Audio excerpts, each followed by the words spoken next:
I've seen a lot. Amid the celebrity allure of entrepreneurship, many exceptional entrepreneurs remain shadowed. Here, I team up with these hidden talents to unveil their challenges and successes. Dive in with me to unearth entrepreneurial gems, learn from our experiences, and get educated.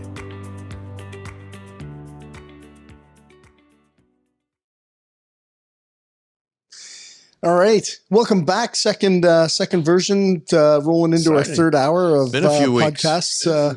It's been such a long time since I've seen you, man. Everybody, we just wrapped up a 2.5 hour podcast on a business podcast where we didn't talk about business hardly at all. So now we'll talk about the business portion because Tim, Dr. Reynolds, is a phenomenally accomplished business person. Started, left, being an ER doc. Well, didn't really leave. You started up in urgent care while you were an ER doc, and then transitioned, and then obviously have never, given up being a physician.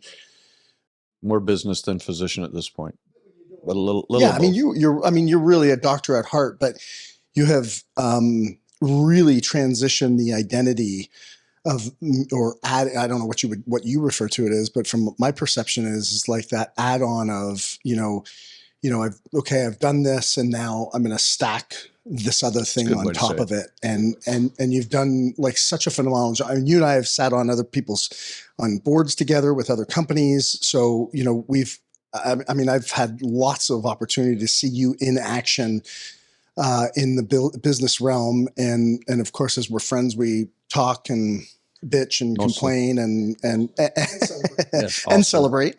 But yeah, so I don't, there's a ton of things that we could talk about, I think transitioning would be not a bad way to start, to be honest with you, because there are so many people, as you know, that start as painters or whatever they start as. Painters, right. They start businesses, painting companies, really HVAC companies. And it's so I think that would be a really good, and there's people who get stuck. Are unable to make the transition. And then they can't transition. Yeah. So let's talk a little bit about whatever that's called, whether it's identity shifting or add-ons or supplementation of, becoming something else. I've had a lot of conversations with people about that as well because of what happened. And I think that for those of you out there who are, I think there's kind of 3 phases, right? You're the skilled person, let's call it. The skilled person who has the skill, who does the widget of whatever business you're in, sells the memberships, paints the walls, fixes the cars, takes care of the patients, whatever that skilled position is. And you're 100% that skilled position.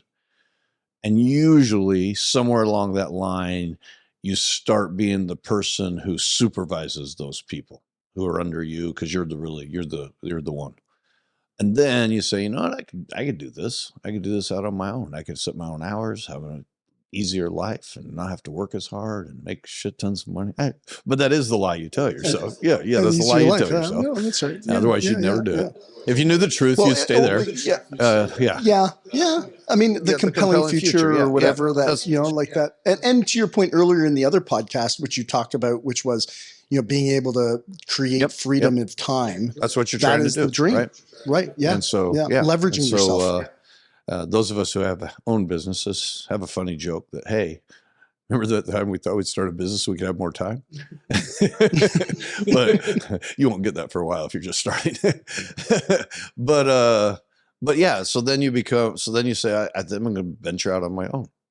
And usually what I see, at least in most businesses, is then that person goes and starts a business very similar to where they have their skill set or in their skill set. And so there's another transition time where they're in their skill set and they're running their business. So maybe you have a construction company, you are working for somebody else's construction company, you'll start your own, but you're still the guy doing most of the construction. And then, but your goal is to hire other people and they'll do the construction, and eventually you won't have to do all the hard work. So I think that's the transition in its typical form. And I would say most people get stuck somewhere along that path, and very few people make it all the way to the end of that path where they thought that was going to end up. in the United States, 90% of businesses make less than $1 million a year in revenue. Yeah, not profit, in revenue. In almost all of those cases, it's not the business you thought it was going to be. It's a job that you own, right? And there's absolutely nothing wrong with that. I'm not criticizing that at all. You got your own plumbing business, but you're the guy and you go out and do all the plumbing and you love it. That's your thing. And absolutely nothing wrong with that business. But if your hope was that one day you'll have 50 trucks and 17 plumbers and they'll be out doing those things and you'll be running the business and all of that kind of stuff, then that's what I mean. They got stuck in that transition because maybe their goal was to get to be that one guy and do all that stuff. But if your goal was, I want to get through that so I can get this time freedom that we talked about, then probably your goal was to not end somewhere along that way. And so I think that was the thing that I had to learn as I transitioned was, there was a time in my business, I owned medical clinics, or my first business was owning medical clinics. And I was a physician. So it was very easy for me to be the painter, right? For me to be the hostess and the cook and the waiter and everything else, see all the patients, make sure the business is running, do all of those kinds of things. And to be fair, in the history of medicine, that's what 90% of medical practices are. The doctor owns the practice, but he's also the guy running the business too. But it never becomes more than that. That's not as true anymore. We've got many more doctors are employees now of bigger companies. But traditionally, that's what it's always been.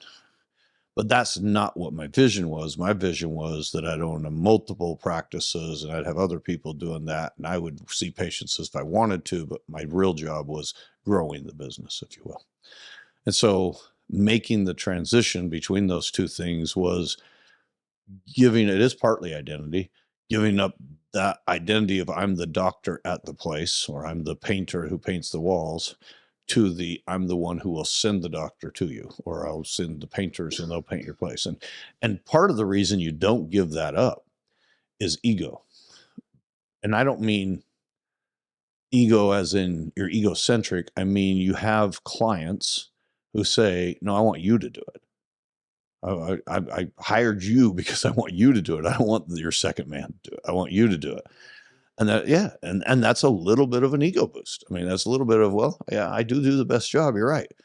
But now you're stuck being the guy always doing the best job because nobody else besides you can do it, because every client will say that if you let them.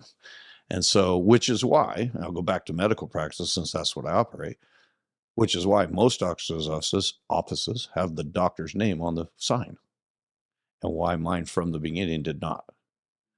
Because I always use the analogy, who owns Subway sandwiches? Exactly. But I'm going to get the same sandwich no matter where I go. And so that was my thought in our type of medical practices. Mayo Clinic is probably, if not the top, one of the top medical facilities in the world where I got my kidney transplant. When you go there, I met my surgeon the day of the surgery because everybody who does it the same. So they've created sort of the Subway sandwich of quaternary care, high end medical care. So it's not that it's just low end medical care. They're doing that at the highest level. So how do you get from one to the other? I think that's the transition. That's the hard part. And I would say that the key to that, it's going to sound like this is easy, but it's not. It's a process. The key to that is understanding that running a painting business has absolutely nothing to do with painting. Nothing. Not a thing. Running a painting business has to do with acquiring customers and marketing and finance and HR and legal and hiring painters who paint. And the set of skills besides painting is the same set of skills that every business needs to have, regardless of what their widget is that they sell. Whether it's medicine or painting or plumbing or cooking or restaurants or whatever it is. And so if you're unwilling to adopt a new skill set, then you remain the painter. And you either have to just be good with that, or hire somebody to do the skill set you're unwilling to learn. And so I think that's the hard transition. Certainly was for me, to change that thinking, because I'm a good doctor, I'm going to be a good business guy. Not realizing that building and growing medical clinics has absolutely nothing to do with seeing patients. That's the product we're selling. But the growth of the company and the things that have to happen in order to make all that happen don't have anything to do with that. It has to do with insurance companies and medical stuff, and legal stuff and HR and all the stuff that it takes to run a company, not necessarily the widget that we're selling. And so that's I think that's part of the transition. So I think when you say change characters or change who you are, or that, I think that's the change, is you just have to be willing and able to move from one skill set to a very different skill set. And acquiring that skill set takes time, right? Each of those things each of those things I named, you can't just learn in a day, right? We're still learning. Well, and so it begs. There's a bunch of questions in there, to unpack. But maybe the first one might be just, what were some of the struggles, if you can remember that far back, because it's a while ago. But what were some of the struggles where you struggled, and the lessons that you had to learn in order? Because I was making some lists there, because it's like, how do you acquire customer, marketing, finance, recruiting, HR, planning, leadership, culture? Like, there's all these pieces that have to happen inside an organization once you create it. And if, like you said, if you want to get from here to there, you either have to figure out, what your new skill set's going to be, and who do you have to hire to get there. But what were some of the roadblocks along the way and the learning lessons where you went, okay, this is an indication of, it's stalling, and I'm the one that's stalling it. Yeah, I don't think there was an aha moment. I think it was a progression of time where I would say, I remember sitting in Malaysia, scuba diving actually, and I was sitting and I drew a table like this table, and I drew the table, and at that point, none of the people I'm about to name existed, only in my imagination. And in my imagination, I said, who would I have to have sitting around this table to run a $40 million a year company? And at the time, we're probably $1 million in revenue. And I said, what would it have to look like? And I started drawing people around the table. I said, well, we probably need legal counsel, either in-house or out-of-house. But by the time you're 40 million, it probably needs to be in-house for our business. I'm going to need an HR director. I'm going to need a head of marketing. I'm going to need a COO. I'm going to need a culture person, right? I'm going to need an accountant, CFO, accounting team, whatever that's going to look like. And I just kind of drew this picture, and I didn't have any of these people on my team. None of those skill sets existed, because we were one clinic. And that sort of started. And then I literally purposely went to work saying, okay, which one do I need first? And then which one, and then at what point of growth do I need the next one? And at what point of growth do I need the next? So you don't need them all today, or I don't have enough money to pay them all. And that is part of the challenge of growth. The challenge of growth is, yeah, it'd be nice to have all those tomorrow, but that's, 200,000 a year that I don't have right now.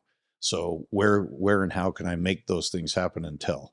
And so I think that was it. And I think the challenge for me personally, which I think talking to other people is also a challenge, is I love to be in the doc.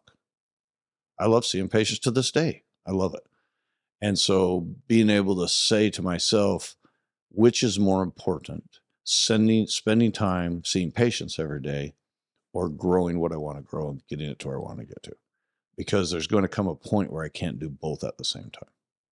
And so that was just an inner conflict that had to be resolved. And there's no right answer to that, by the way. I may have come up with the other answer and said, I want to do this other. And that would have been a perfect answer as well. But you can't say I want one thing and continue to do the actions of the other thing. You got to decide. Mm-hmm. And so, just as you were talking about the Malaysia thing, the thought that popped into my head was vision. Like, you created a vision of, okay, I want to have a $40 million company. Today I'm at 1 million. That's okay. But I created a vision, and then, I need to move towards that vision. That was kind of, and I don't want to put words in your mouth. I wouldn't have but that's called kind it of that what then because I didn't know the word vision back then or the way we use it today. But yeah, that's essentially what I did. Yeah, but you could literally say like, well, I got a picture in my mind, or I got an idea, This or I got a, this is the dream. oh, this is the dream. This is the dream life, Yeah, right? This is how I want it to be because I was more about building than I was about money or wealth or any of those kind of things. I wanted to build something. I wanted to look back and go, yeah, look what we built. It was more about that for me. It's still today about that, right? What's the rap song? I don't do it for that. I don't do it for money. Works in my blood and I eat because I'm hungry. You know, that's true. There's really no other reason at this point I work so hard. I don't have to, but I still like it because I'm hungry. Yeah, yeah, and it's somebody just posed this question to me a few weeks ago, actually, in my mastermind group when we were in Morocco, and they said, what's more important, greatness or money? It's like, well, greatness, like it's a no brainer, right? The money follows. Yeah. Yeah, when you do great things or you do things well or you execute or you have a vision and you're compelled to it and you're driven to it, then, money doesn't necessarily follow. You have to have some. Yeah, you have to still do the right things, right? I'm not saying go live your passion. That's the worst words ever, right? Because, I mean, honestly, the reality is people who say only do what you love are rich people. That's who says that. But they made their money digging oil wells. They didn't go do what they loved. They say that now, right? And so I think there is something, I think there's a different way to say that, which I think is more true. Learn to love what you do. If you learn to love what you do, I think that's more important than going trying to figure out how to do what you love. If we all did what we love, well, you and I'd be porn stars. So, yeah, we wouldn't have made any money, but we'd be happy as hell. Instead of going and out and trying to find what you love and do what you love, learn to love what it is you're doing. Yeah, because I mean, if I said to, you don't mind me talking about you for a second, right? Okay. If I said, Dwayne, tell me your biggest passion on earth, Dwayne would not say coffee. But you've learned to love that industry because in order to build something, you have to learn to love what you're doing. Yeah, I gave that as an example to somebody actually a week ago, and they were talking about it, and I said, what I learned to love was work with people, make them better, right? That's it. I use business as a tool to help them improve their own personal lives. Yep, regardless of the business. Yeah. We've owned many in many industries. And it was really like working with teams, helping people grow, helping them become more. That's what you fall in love with. And that's what I fell in love with. I'm not in love with urgent cares. Yeah. I'm in love with what I get to create, who I get to help, how I get to build teams, fall in love with what you do. And if you're a janitor and you're good with being a janitor, then fall in love with being the best freaking janitor. Look at the work look at my floors. Compare those to somebody else's. That guy's a happy guy.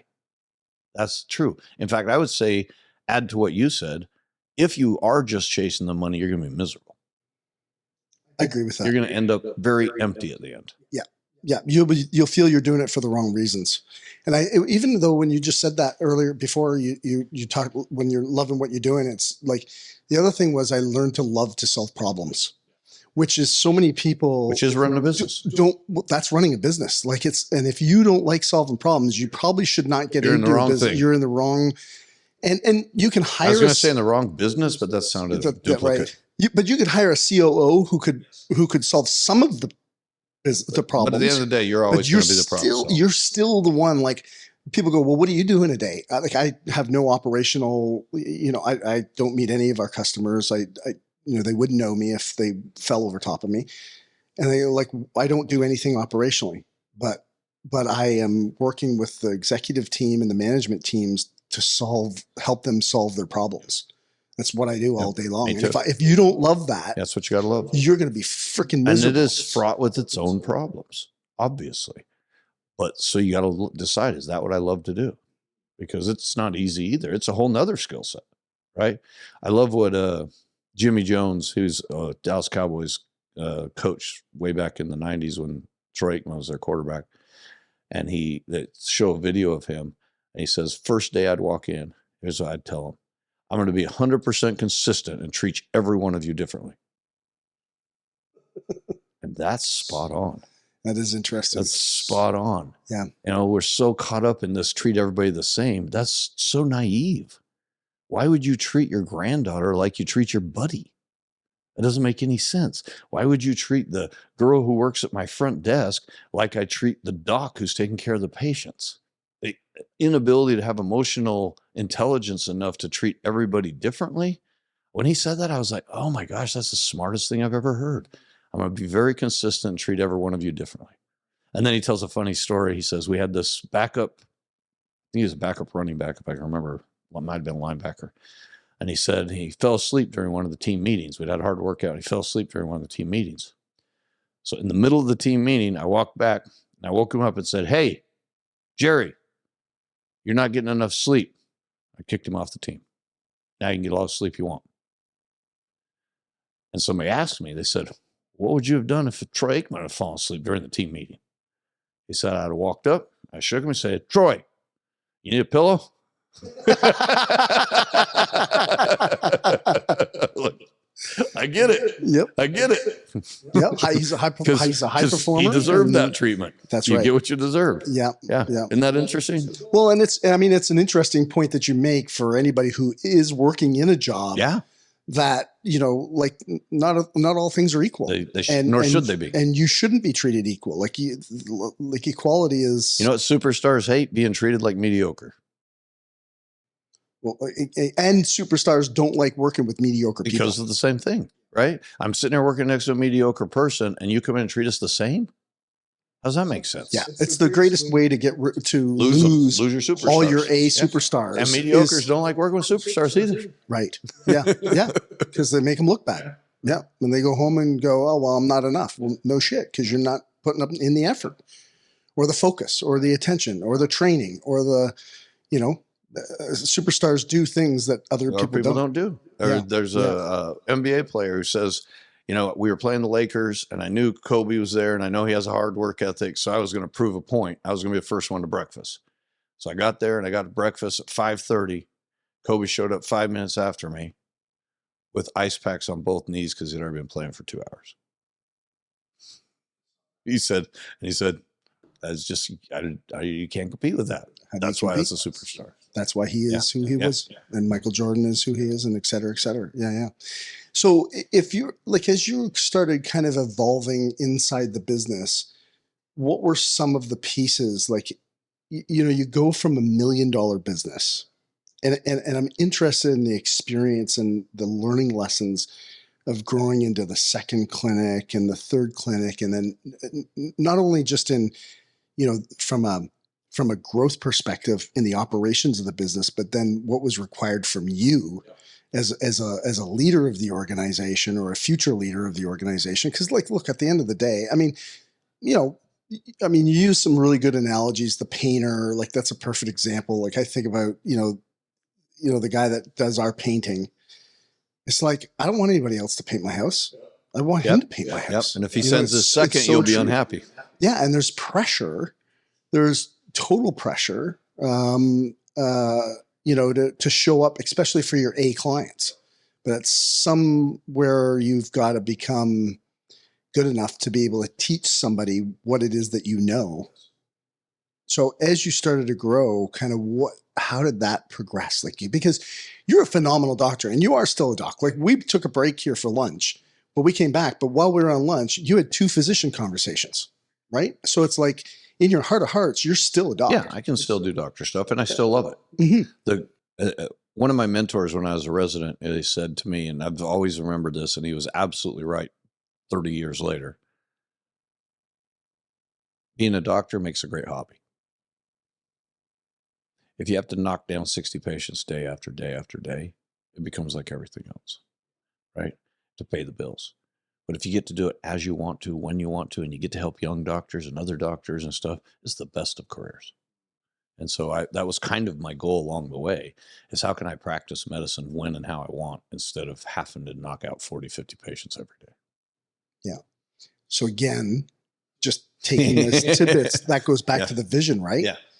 So it's like, and I'm drawing these themes because through the conversation, because really want the listeners to understand that, if you're waking up in the morning and you're just going to your business or your job, you've just created a job. But if you haven't stopped to go, hey, what's my vision? And have some frequency around that, whether it be monthly, quarterly, every 6 months, or all 100%. of the above.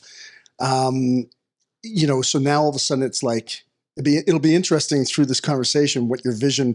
But okay, I want to be 40 million in revenue. Oh, I want to practice medicine the way I want to practice medicine. What would that look like? Who would again have to be around the table in order for that to happen? So obviously now you probably need a chief medical officer of some sort, to add other physicians, to nurse practitioners and PAs. And it's interesting that you say that because we just did a 2.5-hour podcast before this that if it comes out before this one, go back and listen. Because what we just said is exactly right in business, just like in your personal life. If you don't take the time to think about the really important things of where your business is going and the important things of what needs to be done, you'll just do day to day. It's the exact same analogy. It's the before 10 o'clock conversation, right? It's the exact same analogy. You have to create a routine where once a quarter, once a month, once every 6 months, just whatever, you've got a group that you go to, or you got a habit that you do, and you take a day that you go off and do whatever. You've got to create vision, and you've got to create plans and strategies and ideas, and you can't be doing your day-to-day operations and get that done. Did you, when you had one clinic, at your doc, you have a clinic, you're probably chief cook and bottle washer there, like you said earlier. And did you have a ritual where you would either get away? I was starting to develop one. So but it was just me with me essentially. But yeah, once a week I had a day.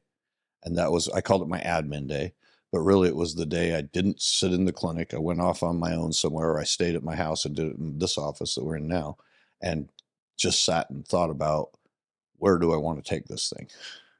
I will say that time was probably way more important than I'm giving it credit for today, because I almost seems like I was silly, the things I was thinking then, because I didn't know very much. But how would I know what I know now if I hadn't started there? So what were you thinking of though? So it's kind of stuff we talked about. All right, so here we are at one clinic, and I really think it's time for us to open the second clinic. What would it take for us to do that? And I had no mentors. I had no friends. I didn't know anybody who'd done this. And so I was like, what does that actually look like? We need a place, right? We've got to call somebody and find a place. Do we build a building? Do we rent one? What do we do? What's the best strategy for that?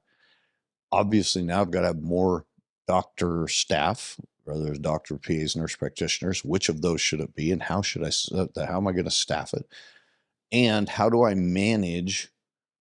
It's easy to manage the clinic I'm sitting in because everybody knows me and I know them. These are going to be people I know less. And how do I get them to do an act and create the same culture there that I have here? So those are the conversations I'd have with myself. How do I do that? And I had two junior partners, and I'd have the same conversations with them, but none of them really saw the vision. None of them really saw the vision like I did. And so it was mostly hey guys, this is what I think we could do. And then we just, I think we experimented until we figured it out. And it's important for me to note, I think, in this conversation that we didn't have capital. We had no investors. We built it from the ground up. We've never taken any investment capital at all. So we built it from 0 to 40 million from the garage. And that's very different than, somebody injected $30 million and we went and did a thing. This was different. Right. Yeah. And so including our own, we didn't inject our own money either. We grew it all from operations. Oh, you did, eh? You just opened up. Mm-hmm. Put the profits back in, kept going. And you were working as a doc too at that time at the hospital. In the beginning, the first year, I worked. I had a partner, and I would work half the days in the clinic, and every day I wasn't, for a solid year, for 365 days. Every day I wasn't doing a 12-hour shift in the clinic. I was doing a 12-hour shift in the year for 365 days because the clinic wasn't making any money. So all my salary came from working in the ER, so we could put it back into the clinic, so we could grow it. So it was look back and I go, that was a fun year. We had a good time, but at the time it was, and I had 5 kids, and it's a lot of work. At the same time, yeah. You had 5 kids back then, right? Yeah. So, I mean, and that's a really great example for anybody who's listening to this and thinking about, starting or buying a business. You did this, those 12-hour shifts, 5 kids, figuring it out, Figuring it out doing, you every know, day. so that begs me to ask the question is, what was for lack of a better word or phrase, what was the compelling future behind it? What was the real driving force behind you going? Because you're a doc, you're making good money, esteemed position. I think it goes back to what I said in the beginning. It was never about making money. I was already making money. It was about growing. I wanted to build something. I wanted to look back 20 years later and go, so working in the ER, I was medical director for a level 2 trauma center. So I already had pretty good status. Everybody in the community knew me. We were saving lives it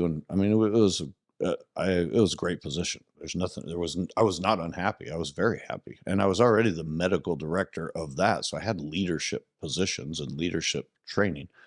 And that was a company. So I also owned my own company. I contracted with the hospital to run their emergency department. In retrospect, I wouldn't call it a company because I only had one client. And it turns out when your one client goes away, so does your company. Right. And you only had one worker. Yeah. And his name was Tim. No. I had 13 docs. Oh, okay. Yeah. So we all ran them. I hired all the doctors. I paid the malpractice. I paid the salaries, all of that stuff. So that was my first medical company. It was called eMed.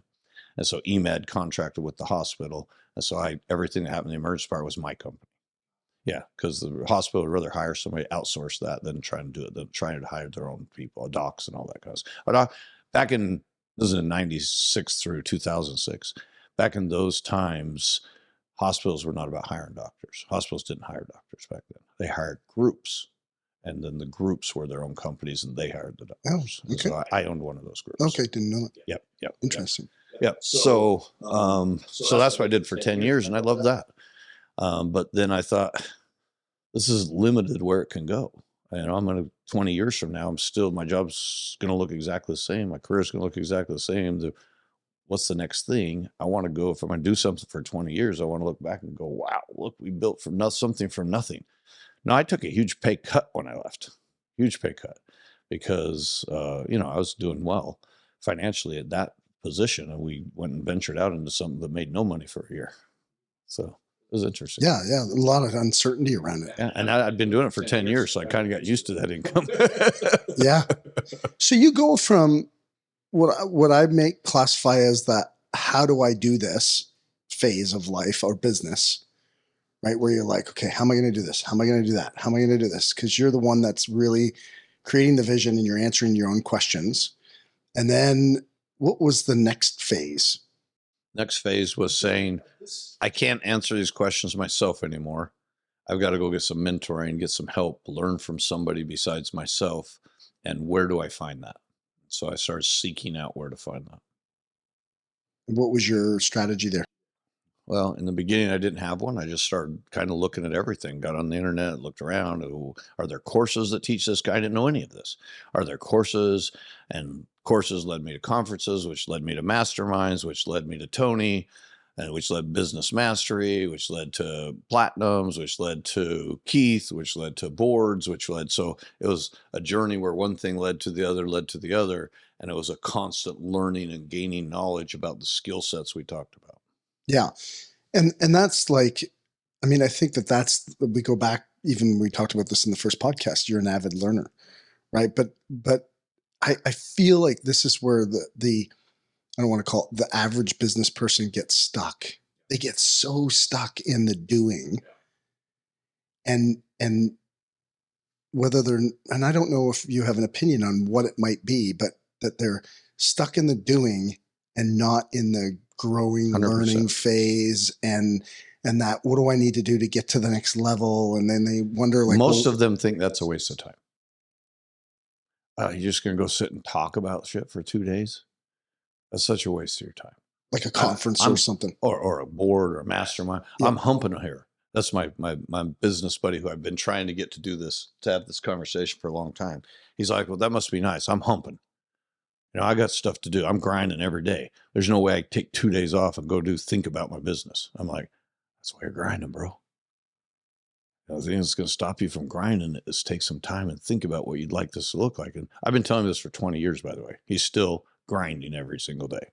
He's still there at 5 a.m. and goes home at 8 p.m. every single day. Still grinding. He does a great job.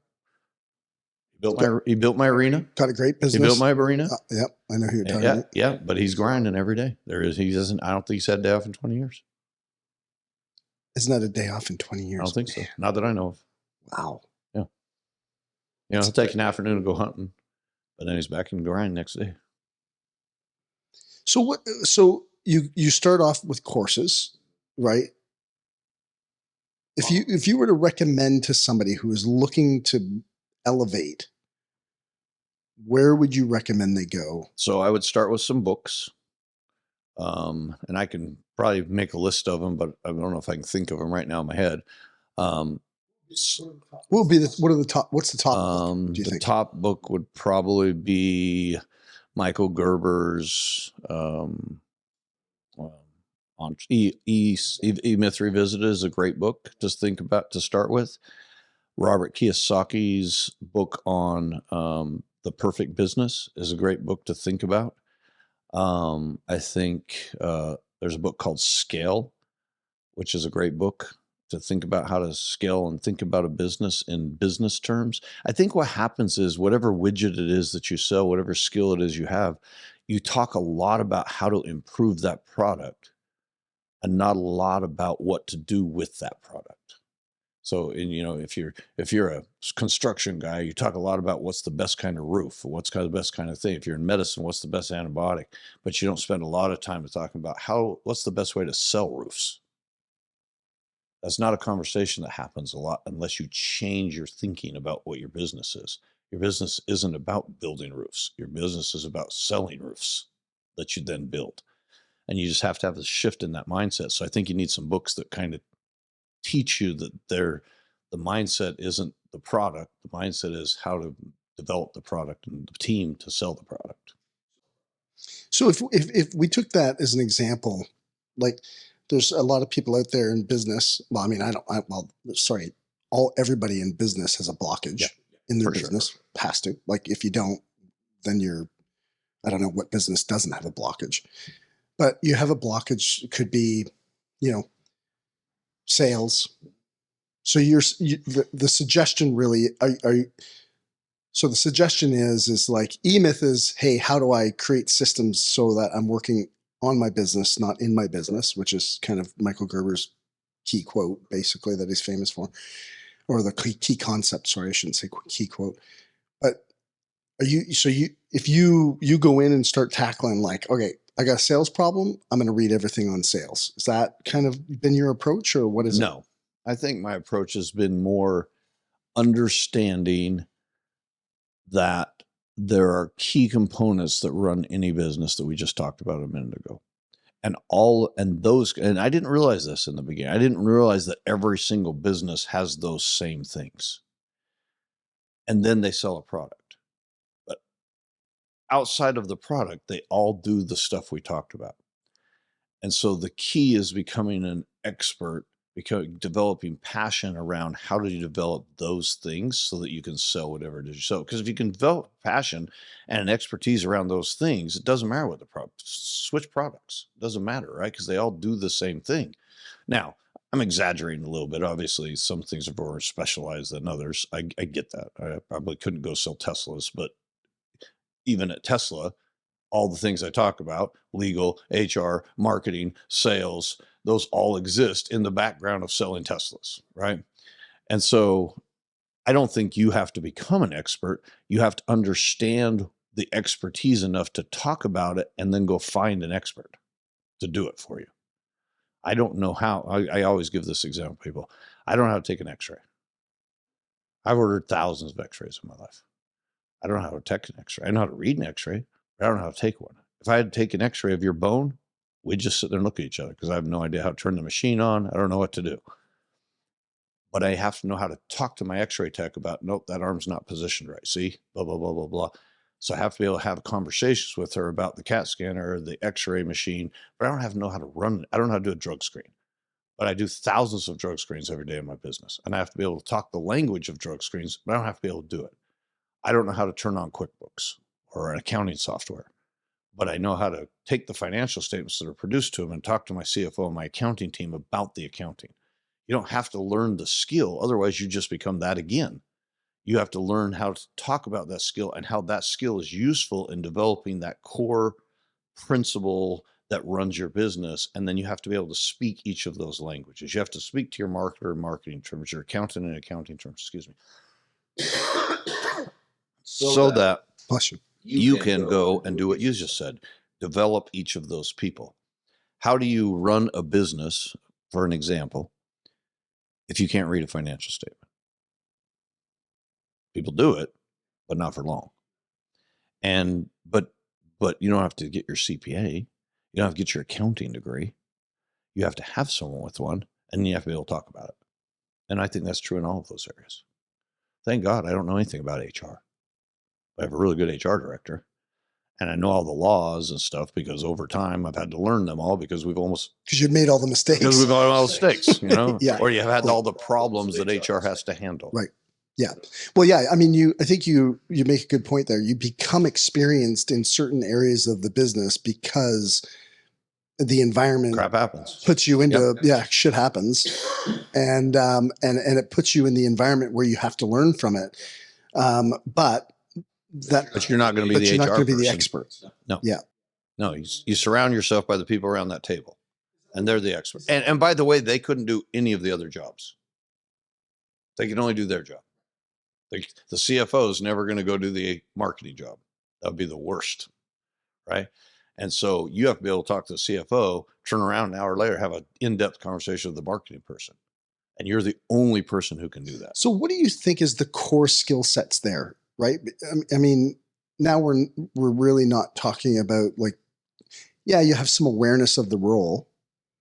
But yeah, I mean, good examples. Like I have no idea. I have no clue about social media marketing and all that kind of stuff. Yet it gets done every day. And I'm curious what you feel as the leader of an organization is required to be able to facilitate the collective group to grow the business in the direction that you want as the visionary or the leader.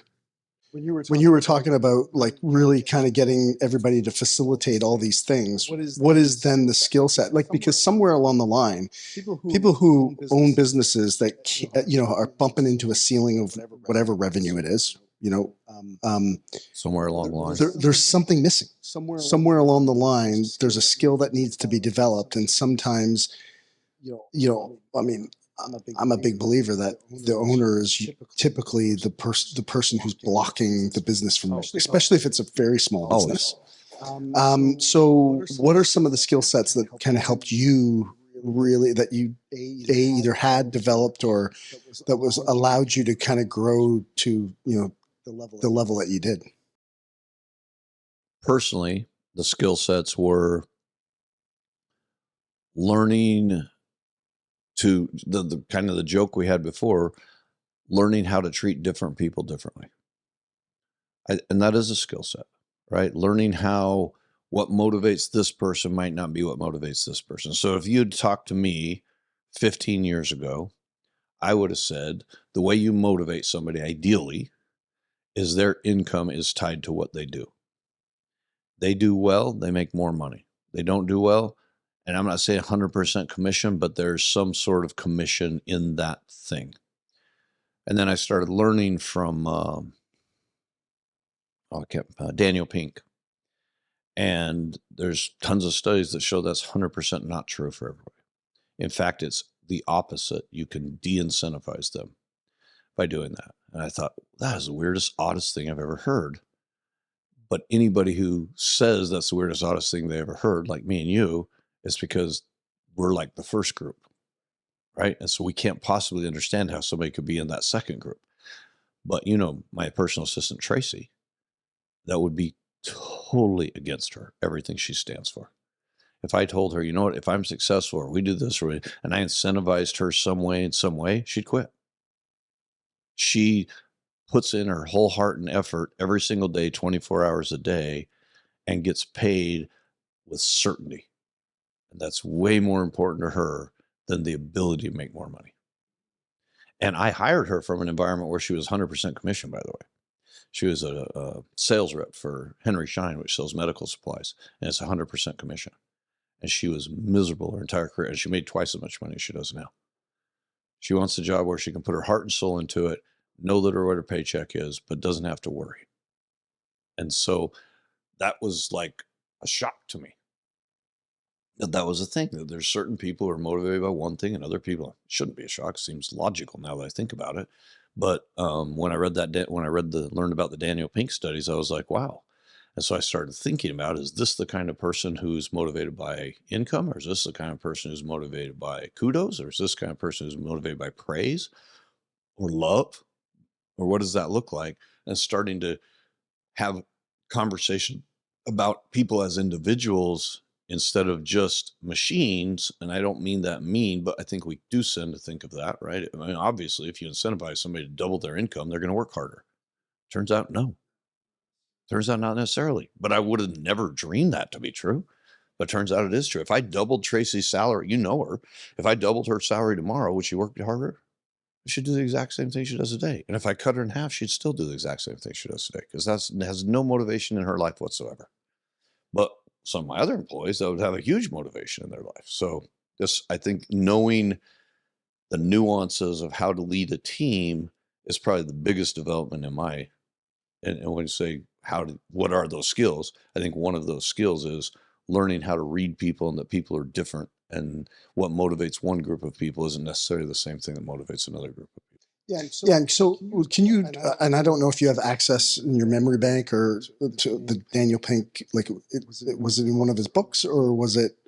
It's on it is in one of his books. It's on, actually, if you YouTube and you just type in Daniel Pink incentive pay, he has a whole bunch of things, where they draw on the board, but it goes really quickly while he's talking. He has a whole bunch of those where they show the studies where they actually took money and offered it, and their workflow went down instead of up. Interesting. Yeah. Very, very interesting. And how did you integrate this into your organization? So in his talks, he said, what does incentivize people then?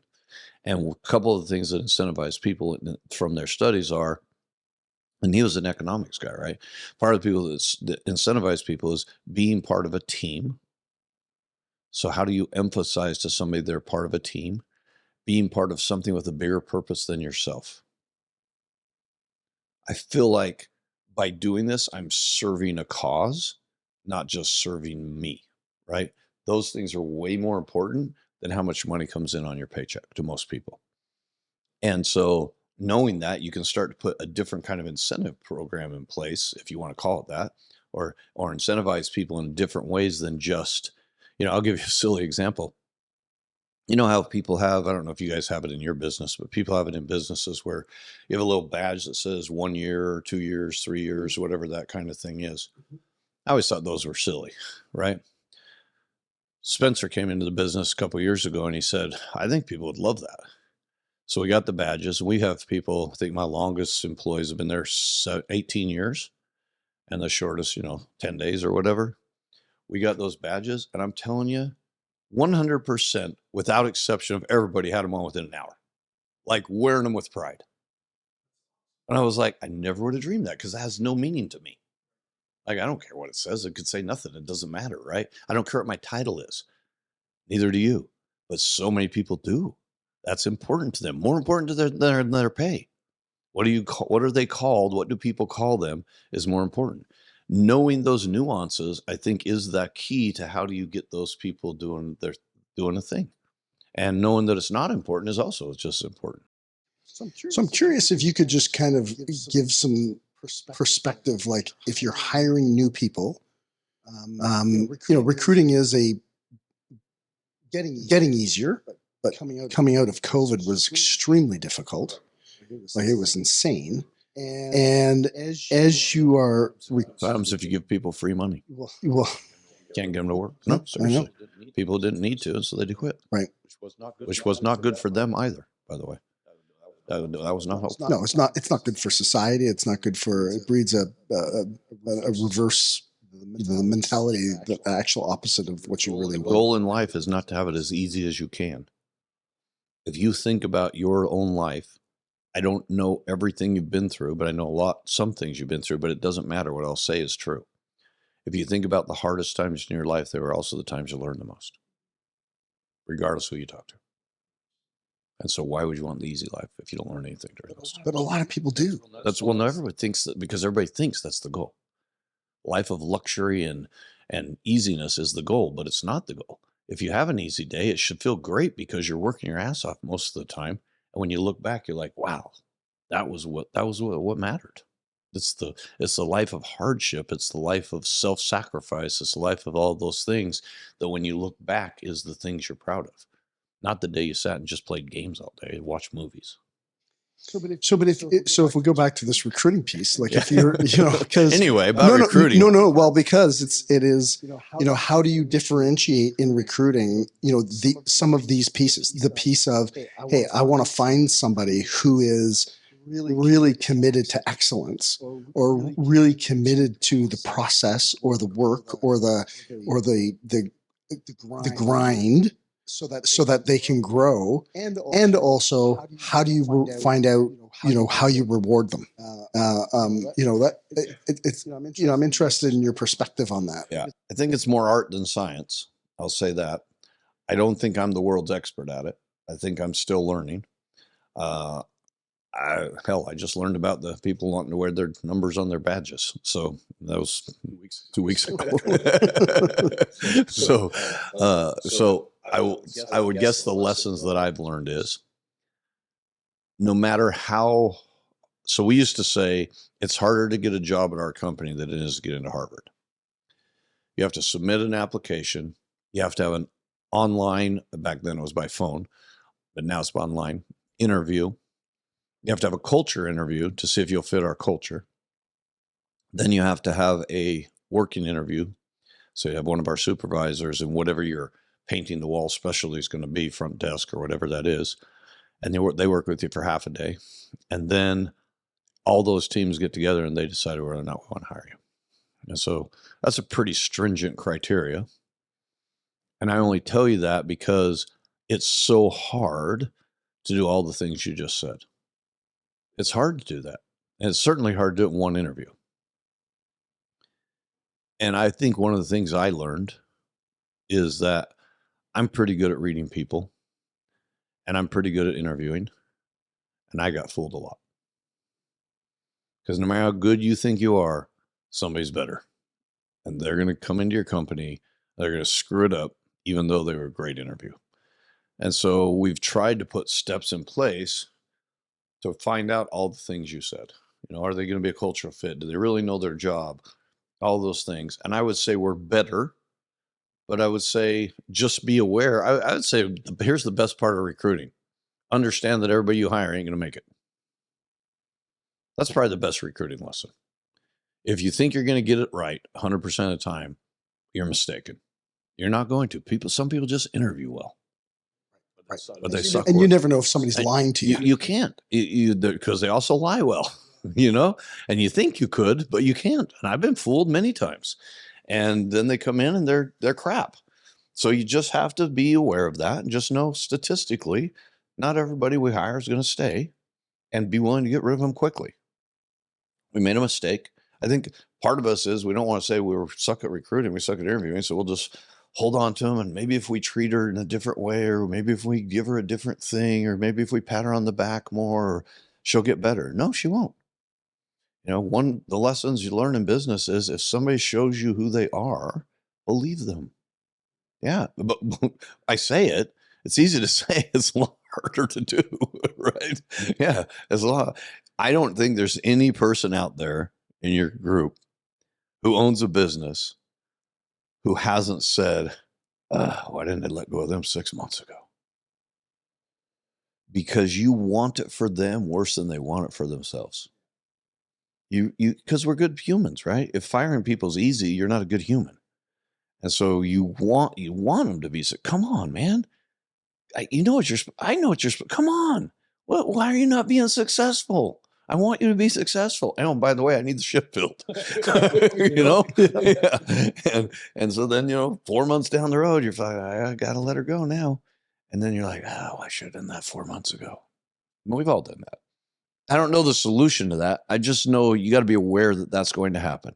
You're going to make mistakes, and you're probably going to try and hold on to people longer than you should. Well, I was going to actually ask you what the solution was to it, or what could be some of the could be some of the potential solutions. Like, I mean, obviously, I think this phrase is completely true from our mentor, which is you get what you tolerate.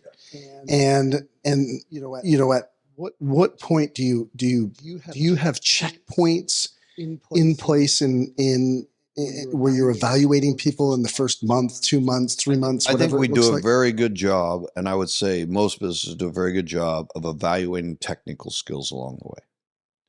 What's harder to evaluate is team member skills, personality skills. Is this a good person along the way? What are the objective criteria for not somebody's a good team member? I think that's a little bit harder to do. So you kind of have to use subjective criteria and get a group of people together and say, is this the person we thought they were going to be when we hired them? And so I think you can do it, but that's why I started by saying it's more of an art than a skill. And I wish I could say we're great at it. I think we're better at it than we've ever been, but we're still messing up all the time. And I think COVID did make it harder because now it's a smaller pool and you're kind of hiring warm bodies because everybody just needed warm bodies. And all of our criteria that we had of the 5 interviews and all that went away because we just needed a warm body. And now we're paying the price for that, to be honest. Yeah, we lowered our standards. Yeah, we for sure lowered our standards. 100% lowered our standards. I think everybody did. Yeah. And now we're paying the price for that because those people are still sitting in seats and now need to go. And so that's and so now we're weeding all that out. But I think, and that was a weird thing. Now, that's not how you normally run a business. That was a weird thing that happened, and it was an environment we were in, and you had to deal with the environment you were in. So I don't know what else to do. Yeah, two pieces there. Like when you were just talking about the technical skills versus the whatever you want to call them, soft skills or whatever. I just make a note mostly for the listeners, but you might be interested in anyways because you're an avid learner. But a buddy of mine, Rich Deviney, who used to be a Navy SEAL. He wrote a book called Attributes, and there's just these attributes that that they created in the SEALs to find out, do you have resilience? Do you have persistence, discipline? Where do you rank? And he's actually worked, I think, on a lot of development on this, a new evaluation tool that helps you evaluate those soft skills. Nice. So it's I actually worked with it a little bit when I first interviewed, but he was in the process. He's done some perfection. I just spoke to him a few weeks ago. So I think that's getting a lot better. So for anybody who wants to give that a try, you can go back and listen to the podcast with Rich Deviney and check out. I forget the website, but it's Attributes. Rich Deviney. You Google that, you'll come up with it. But he's got this personal profile kind of thing that he does. Isn't it a requirement that all Navy SEALs write a book or be in a movie? Yeah, they might. Yeah, I think that's that's. Well, I mean, now, you guys have to realize, as in Green Berets and us in the SEALs have kind of an ongoing. Oh yeah, right. Yeah, Special Forces, Green Beret. You guys have a thing. You had talked earlier about culture. What did you guys do? Obviously you said you kind of threw it out the window, but what do you do now to interview on culture? What is it that you're looking for? What do you? I think that's a really key piece. Yeah, one of the keys, and honestly, my wife would be better at this conversation than me, as you know, but I think one of the things is what happened at your last place. So I think one of our key questions is, why did you leave your last place? If they start telling me how bad their last person was, their last boss and their last employment, I'm not interested in them because they're going to do the same thing to me. They're going to do it. If they say, you know what, it just wasn't the place for me. They're a great company, but I had my own goals and agendas and and I'm this and that. That's a completely different answer than, oh, he was a son of a bitch and, this. And I'm like, well, now I know. Now I know how you're going to talk about me 2 years from now. And so I think that's a key question that we ask is, what happened in the last place? Why'd you leave? And I think you can learn a lot from that. When you had a problem at your last place, how did you solve that? What did you do to solve that? There's no right answer, but the question's very interesting because just listening to their answer tells you a lot about them. So I think asking some open-ended questions like that, because if you say, "Are you a hard worker?" What's the answer going to be? Of course, yes, I'm on. No, I'm a really slack. I like to come in late. I don't like to stay. They're not going to say that. So you got to ask it in a different way. What do you like to do outside of work? I think that's a really good question. What do you like to do outside of work? Well, I had a guy say this. I said, "What do you like to do outside of work?" I'm a big gamer.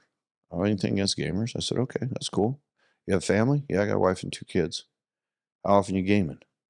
Oh, probably 6, 8 hours a day. I was like, that's not a guy I want working for me. I don't care what his skill set is. You got a wife and 2 kids and you're going home and gaming for 8 hours a day? I don't want you here. That's my company. Somebody else is going to say, well, there's absolutely nothing wrong with it. Good, then you hire him. Right. But I don't want him in my company. You make a good point. You make a really good point. It's your company. You know what you're looking for. Yeah, you know what you want. I know who I'm looking for. And he may fit well somewhere else. Well, everybody does that, but in my company, we don't do that. Well, in every culture, every company has a different culture, and the company today may need a different culture than in 5 years than it does right now at this current, because it's and a different kind of company. Maybe he went to work for an IT company. That's what everybody does. Perhaps. Or, so it depends on the company too. Maybe that's different. I have a friend, not a friend, an old mentor named Charles Givens. This is way back before anybody's time. He's been gone for a long time. Yeah, I actually have a couple of his books over here. Is it real estate or? So he did a real estate thing.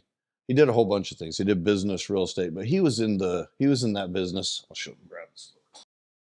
He was in the self-help business before it was cool, right? So, look at that picture. National one bestseller. This is from like 1979 or something like that, right? And then he did financial self-defense. So he was the financial guru before there were any financial gurus. But he was the first guy I kind of learned from when I was like in my 20s, way back. And he had a cool saying. It's not in those 2 books, in a different one, but he had this cool thing. He said, look, if you get a job in a ballpark, right? You've always wanted to work for the Boston Red Sox, let's say. So you get a job and you go work for the Boston Red Sox. When you go to work for the Boston Red Sox, they have these rules about the ballpark. You can't go in this part of the stadium, and, the field is taken care of this way, and the grass has to be a certain way, and the bases have to be 90 feet apart. And, there has to be all these rules. And if you don't like the rules, you can stand around and bitch about them, or you can go find a ballpark where you like the rules. Or you can go start your own ballpark. But only one of those is going to make you miserable. And so if it's my business or it's your business, that's my ballpark. If you want to come play in my ballpark, then you have to like the rules in this ballpark because this is the ballpark we're in. And if you don't like it, then you go find a ballpark where you are happy or go start your own ballpark. But you can't just stay in the ballpark you're at and just bitch the whole time. That just doesn't make any sense. And so as soon as I have a team member, I use that analogy all the time with them. I say, if this isn't your ballpark, let me help you find one you like. No harm, no foul. Foul. But it's true. It's a great analogy. If you don't like the ballpark, standing around complaining about it isn't going to change it. What's going to change it is go create a new place or go find one that you fit in. Everybody needs to. So how do you determine the rules ahead of the game so that's not a 3 or 6 month process, and the business loses productivity, and truthfully, well, I don't know how much it matters anymore. It did back in the day when we were young. You had too many jobs on your resume, people wouldn't hire you. It was much more difficult to get a job, and everybody was like, "Well, how come you had so many jobs?" Now it's like everybody has so many jobs. People change their jobs like they change their underwear. Right. I think that we establish early on what our culture is. So we have a 5-day hiring process. So after they get hired, they have a 5-day orientation. So one day is all culture. One day is HR, you got to fill out the paperwork and do your W-2s, all that. And then they have all culture day where we talk about our culture and our values and our mission and what we're here for. We tell the original story of how it started. They listen to me tell the train story, which I tell every group of people. And so we tell all of these different things. And then the last 2 days, they go with their supervisor and they learn their skill set and they learn the computers, they learn all of those kinds of things. And then there's one day where it all comes together. That's where they find out. And then they go out to a clinic. And that costs us a lot of money, by the way. But we found long-term, it saves us a lot of money because our turnover decreased by 40% when we started doing that. Because by the end of 5 days, they either don't show up for day 4 or they're going to be pretty good. And so, and we didn't invent that. We stole it from a lot of good companies who do the same thing, right? They literally make their employees fly to California for 5 days, do their 5-day training, and then they put them into their In-N-Out burgers. So, sorry, what's the train story? So the train story goes like this, and so you put me on the spot here, but the train story goes like this. There's 2 guys working on the train track and trying to fix, some problems with the wood, and they're fixing it, and they're out there with their shovels and they're working, and train comes by. So they back off the train track. The train comes by, train goes past them, comes to a stop. And then the caboose is a dining car. And they get out and they say, "Hey, Mr. Jones, the CEO of the train company, would like to talk to you." And his buddy who's working on the track with him goes, "Whoa, Joe, how do you know that guy?" He goes, "I'll be right back." He goes in and he has lunch with the CEO of the train guy. And he says, comes back and he says, train drives off and he says, "Wow, he came just to have lunch with you?" And he goes, "Yeah, we know each other." He goes, "How'd you know each other?" You go, "Well, it turns out 20 years ago, we got hired the same day." "Really?" He goes, "Oh, how come he's riding around in a dining car as CEO and you're still out here working on train tracks?" He says, 20 years ago, I got a job and he got a career. And so I tell all of them that story. I said, "So we need shifts filled. You can either come here and work it as a job, or you can come here and say, this is my new career. This is my new ballpark. And 20 years from now, you'll be in one spot or you'll be in the other. Completely up to you. I need both kinds of people." So that's the train story I tell them. Every single person who starts. Yeah, that's a good story. Yeah, though. it's a good story. I mean, I'm glad I asked the question because, every business needs 2 types of people. Actually, what he said, I said a little bit wrong. He said, "I got a job," and he went to work for the train company. Mm-hmm. Interesting. Yeah. Dude, good story. Yeah. That's a great story. What do you think is I'm dying to know what you really think is the biggest roadblock that entrepreneurs or business owners are facing in their career or I don't want to say right now because those would be, because that makes it timely, but overall over the span of your business career, what do you think is the biggest roadblock, or what would be, or asked in another way, what advice would you give to business owners that to what to avoid or what to look out for, the traps that you fall into? It's going to sound a little hokey, but if I'm being completely honest, and I've taught business seminars, as you know, and I've talked to a lot of business owners, and I've had a business mastermind board that I ran for 12 years, for 10 years, and I've sat on multiple. I would have to say, of all of those people, and I think you'll agree with me when I say this, watch out for your own limiting beliefs. Watch out for your own self-doubt. Your company's probably about as big as you think it can be. It's probably about as big as you think it can be. That's why it's staying right where it is. And here's how I know. Because if I replace you tomorrow in your business with Warren Buffett, how big would it be in a year? So it ain't the business. If I were to replace you tomorrow with Elon Musk, how big would your business be? It's about as big as you think it should be. About as big as you are. And so I think going back to what we had in the previous thing and what we said earlier, don't yes, learn all the skill sets, learn thing, but go to work on you. Because if you don't get bigger and you don't get better, my business grew as I grew. In fact, I would say in retrospect, it grew exactly the same rate that I did. I would say I wouldn't have thought that then, but now looking back, probably grew at exactly the same rate I grew. Yeah, weird, right? Because nobody's asked me that before. I've never said those words before, but I think that's probably true. In 2014, my business was really having a hard time. And my entire company, you probably remember this. I don't know, but my entire company took a 10% pay cut for a summer. And it was a hard time. And we didn't lose one person during that, by the way. Everybody did it. But I was convinced that I'd reached my maximum potential. We were doing about 10 million a year. And I was convinced we'd reach my maximum potential. I'm a doctor, not a CEO.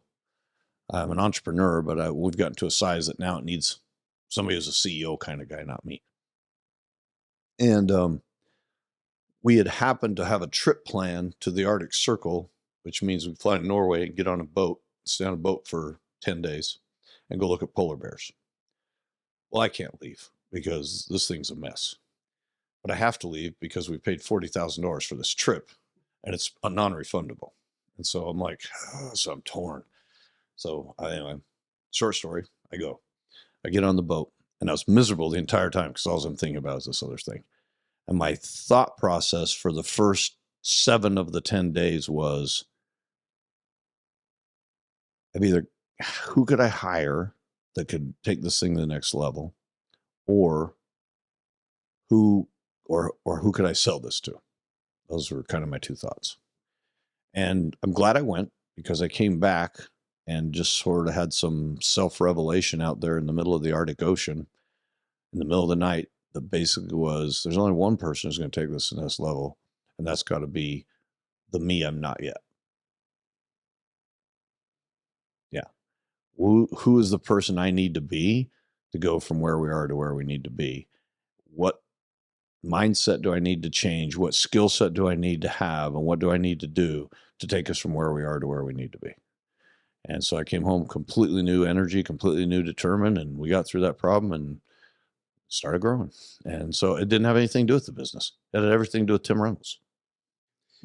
Here's what's weird, because I do recall not that exact story or that exact time, but when I'm looking at the timeline, you talked earlier about, I'll take some courses. Courses will lead to conferences. Conferences lead to meetings, to boards, to this, to that. And it's a stacking effect. It elevates our thinking, elevates the way we do things, elevates our experience, our practice, all that kind of stuff. But you're well down that road. I mean, we met in 08, I think it was, or 09. And so you're well down the road of lots of emotional, psychological, business strategy, development, training, and coaching, and all that stuff. What led to that, and what was the process to get yourself out of it? The